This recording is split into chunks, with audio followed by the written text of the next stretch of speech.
No está escrito. Los menores de 34 años concentran el rebrote de casos de coronavirus, esto según ha detallado el Ministerio de Salud. La situación ha sido crítica, sobre todo en la zona centro de nuestro país, donde la región metropolitana encabeza la lista de nuevos contagiados. Queremos profundizar en el escenario sanitario, estamos para eso con Gabriel Cavada, él es académico de la Escuela de Medicina de la Universidad Finisterra. Muchísimas gracias por estar con nosotros y muy bienvenido. Muy buenos días, Carla, un gusto. Igualmente. Quiero que expliquemos lo de los 34 años y este grupo etario, pero antes quisiera partir por la contingencia y lo que hoy día todo el mundo conversa, ¿no? Que tiene que ver con los candidatos presidenciales, el positivo de Gabriel Boric y la posibilidad de que los otros sean o no contacto estrecho. Hasta ayer muchos decían, tengo PCR negativo, me salvé, por así decirlo, y después claramente el ministro de Salud salió a retrucarlos y decirles que no. Me parece que es un buen momento, Gabriel, para reeducarnos en esta materia. ¿Qué es un contacto estrecho? Efectivamente, yo creo que una buena parte del rebrote que estamos viviendo se debe a que de un tiempo a esta parte empezamos a desinstalar la percepción de riesgo. Se nos había olvidado que estábamos en pandemia porque teníamos cifras bastante buenas. Entre paréntesis, las actuales no son tan malas, digamos, lo que pasa es que estamos llegando a un pic de un rebrote que nadie lo habría querido, ¿no? Pero habíamos desinstalado el riesgo, creíamos, o más bien la población creía que el principal objetivo sanitario de la vacuna era prevenir contagio y no lo es. El principal objetivo sanitario de la vacuna es fundamentalmente prevenir cursos graves de la enfermedad y por ende muertes, y en esos dos campos la vacuna ha sido muy exitosa. Entonces, bueno, respecto a su pregunta, efectivamente un contacto estrecho es una persona que ha estado cerca en términos de distancia de un contagiado, ¿no es cierto?, por más de un tiempo determinado, que fundamentalmente es sobre unos 15 a 30 minutos, digamos. Y en el caso de los candidatos, ellos estuvieron en un debate, se pudo mirar que la distancia física entre ellos era bastante reducida, pero fundamentalmente el tiempo de exposición que tuvieron juntos fue muchísimo más grande que un cuarto de hora. Gabriel, cuando uno está en contacto con una persona que tiene COVID-19, en un espacio donde no respeta la distancia durante más de 15 minutos, hasta media hora, pero con mascarilla, ¿uno igual está en riesgo y igual es considerado contacto estrecho o ahí no? La mascarilla te salva, entre comillas, por decirlo así, del estatus de contacto estrecho al menos. Interesante la pregunta, porque el uso de mascarilla frente a una persona que es potencial contagiador del COVID baja la probabilidad de contagio más o menos a un 90%. O sea, la protección que hace la mascarilla bien puesta es cerca del 90%. No hay ninguna mascarilla que sea completamente infalible, ¿no? Pero si además uno agrega este 90% de protección a la capacidad de protección vacunal, muy probablemente estemos casi bordeando el 100% de protección. Eso es bien importante, Gabriel, porque finalmente, claro, uno se queda con los porcentajes, pero no es hablar de una sensación de falsa seguridad, la seguridad existe.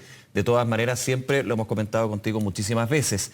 La vacunación, clave. El autocuidado, también súper clave. Y obviamente uno empieza cuando tiene el esquema completo de vacunación, se suma la dosis de refuerzo que empíricamente ha demostrado que tiene un grado de efectividad relevante, especialmente para el punto que tú decías, que es evitar una sintomatología grave que termina hospitalizando al paciente. Además de prevenir el contagio, pero igual se puede contagiar uno. Es muy relevante que con este escenario, que es muy distinto al del año pasado, no se olvide el tema del autocuidado, ¿no? Así es. O sea, muy interesantemente, si uno compara las semanas epidemiológicas, ¿no es cierto?, del año 2020 con las del 2021, por estos días, te estoy hablando, digamos, de octubre hasta lo que llevamos de noviembre y lo mismo respecto del año pasado. ¿Por qué compararlo así? Porque el año pasado a estas alturas no teníamos ninguna protección vacunal, sí. Ninguna. Claro. Entonces, de modo tal que es el escenario de comparabilidad más limpio, si quieres tú, digamos, para comparar estas cifras, y ahí nos hemos encontrado, por ejemplo, que la reducción de las camas UCI en términos promedio, a pesar del rebrote que estamos viviendo hoy día, es de cerca del 80% y de las muertes ya es cerca del 90%. Sí. De los contagios, en términos de los contagios, esto baja un poco entre un 60 y un 70%. No es despreciable, pero ahí vemos lo que hemos conversado siempre. Lo que hace la vacuna es restarle gravedad a la enfermedad, pero no necesariamente nos previene de un contagio. Gabriel. Sí. Sí, y siguiendo ese punto, nosotros todos los días estamos dando y actualizando los datos del reporte sanitario que entrega el Ministerio de Salud, y yo me he fijado en los últimos 2 a 3 meses que es una buena noticia dentro de lo grave, que obviamente de que hayan personas hospitalizadas por causas asociadas a COVID-19, pero siempre se ha mantenido entre los 400, sube a veces, baja, pero no ha escalado, por ejemplo, sobre los 500, 600, como lo que vivíamos el año pasado, y en 600 me quedo corto, y cuando se llegaba a una ocupación de camas críticas de casi el 100%. Ahora, la ocupación de camas críticas existe en distintas regiones del país, pero por otro fenómeno que lo comentamos también en su minuto, que es pacientes COVID, pacientes no COVID. Así que también hay que tener en consideración que el efecto de la vacuna está presente con fuerza. O sea, es indesmentible, ¿ah? Y al respecto, permíteme usar, digamos, esta entrevista, porque el llamado urgente es efectivamente a las personas que no han completado su plan de vacunación o no lo han iniciado. Es un llamado casi, digamos, a la ética social y al amor fraterno, a que efectivamente, digamos, se vacunen, porque el beneficio es para todos, es para quienes efectivamente ya estamos inmunizados y con el plan de vacunación completo, pero también es para ellos. Fíjate que vale la pena recalcar que cuando tú vas a las UCIs, sobre el 90% de las personas hospitalizadas por COVID-19 en UCI y que están haciendo un curso grave de la enfermedad, son personas que no han iniciado su plan de vacunación o lo tienen completamente, lo tienen incompleto, digamos. Por lo tanto, eso es lo fundamental de la vacuna, ¿eh? Ya, y también personas que pueden complicarse más porque tienen completo su plan de vacunación con la primera y la segunda dosis, pero no se han puesto la tercera de refuerzo, ¿no? De hecho, en el caso de Gabriel Boric, para volver un poco a lo que originalmente planteábamos, desde su comando se reconoce que por razones de agenda él no se ha puesto esta dosis de refuerzo, ya la debería tener puesta. Y lo que uno piensa es que en casos como el de él y de otros candidatos presidenciales que tampoco se han puesto la tercera dosis, están en mayor riesgo porque las vacunas tienen un horizonte de más o menos 6 meses y empiezan a perder su efectividad, digamos. Y ahí tenemos, para salir de los candidatos, ahí tenemos un grupo que me imagino también son los que están enfermando, los que están llegando a la UCI por no tener su dosis de refuerzo. Efectivamente.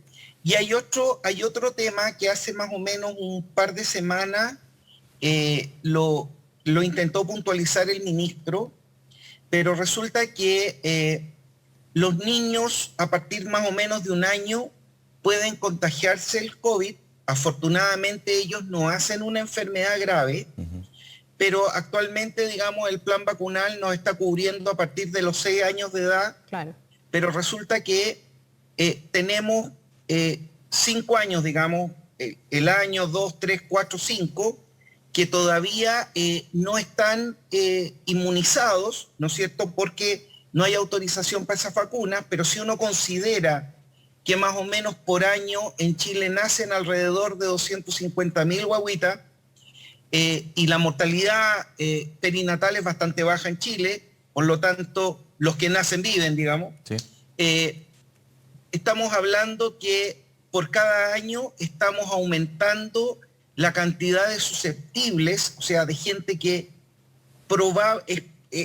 puede ser capturada por el virus, puede ser contagiada, y ya, digamos, entonces, si pensamos en 250.000 por año, estamos hablando de 1.250.000 personas que son susceptibles, que son niños, ya te he dicho, no hacen una enfermedad grave, pero son vectores de contagio. Ellos pueden, ¿no es cierto?, contagiar el virus a otras personas, y si a eso le agregamos que tenemos alrededor de 2 millones de personas entre los que no han iniciado su programa de vacunación, más los que no lo han completado, estamos hablando de una cantidad de 3 millones y algo de posibles susceptibles. Entonces, ojalá que en un futuro más o menos cercano tengamos los ensayos clínicos que permiten decidir que las vacunas también son seguras, sobre todo seguras y eficaces en la población pediátrica más temprana, sí, claro, y también las podamos vacunar, digamos. Así vamos arrinconando de alguna forma los espacios de susceptibilidad o de crecimiento que tiene el virus para seguir contagiando, ¿no? Ahora, siguiendo ese punto, Gabriel, creo que es súper relevante lo que es ampliar, como digo yo, el abanico etario en términos de la población objetivo para las vacunas. Esto se ha dado de una manera bastante acelerada y no lo digo en negativo, sino todo lo contrario, positivo. Todo el proceso de las vacunas contra el SARS-CoV-2 ha sido con los cuidados necesarios, con las aprobaciones necesarias, en el caso del Instituto de Salud Pública, de una manera bastante rápida, evidenciando lo que es la emergencia. O sea, en algún minuto no se pensó que se podría vacunar a niños. Ya entiendo, hay ensayos clínicos por parte de los laboratorios que tienen que ser homologados en términos de la aprobación sobre los reguladores para comenzar desde los 3 años. De hecho, se habla de que ya el próximo año podría empezar desde esa edad. Eso es bastante positivo y no se ve tan lejano, digamos, ¿no? No sé cuál es tu idea, tu visión al respecto. O sea, claro, digamos, todo indica que se van a ir ampliando los rangos etarios, ¿no es cierto? Tal como tú señalas, probablemente en un futuro inmediato ya podamos ampliar desde la población pediátrica, que va de los 3 a los 5 años, ¿no es cierto? Pero en mi opinión, ojalá pudiera esto hacerse desde el año de vida para adelante. Ya.